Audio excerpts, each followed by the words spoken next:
Chi inquina deve pagare, la Regione ha gli strumenti per rivalersi dei costi sostenuti per le bonifiche dei siti inquinati a seguito di reati ambientali che interessano la Laguna di Venezia e il suo bacino. L'obiettivo? Recuperare i soldi pubblici che sono stati investiti per le bonifiche in stretta collaborazione con il Comando regionale dei Carabinieri Forestali del Veneto. Essendo una regione ad alta densità di popolazione, essendo una regione particolarmente vocata all'attività agricola, economica, industriale, è chiaramente in termini matematici è chiaro che i reati ambientali sono di gran lunga i reati che ci preoccupano in modo particolare. Nell'ambito dei fondi di competenza regionale della legge speciale per Venezia, destinati più di 10 milioni di euro per la bonifica di siti contaminati in alcuni comuni ricompresi nel bacino scolante della Laguna di Venezia, tra i quali nel veneziano Salzano, Marcon e Venezia, solo per citarne alcuni.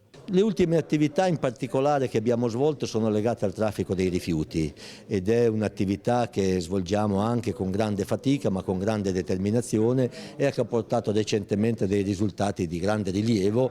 ovviamente sotto l'egida della Direzione Distrettuale Antimafia. Nell'ambito delle attività di monitoraggio ambientale, sempre nel contesto della legge speciale per Venezia, ha avviato una sinergia tra Carabinieri Forestali, Regione del Veneto e ARPAV, al fine di controllare la qualità delle acque della laguna.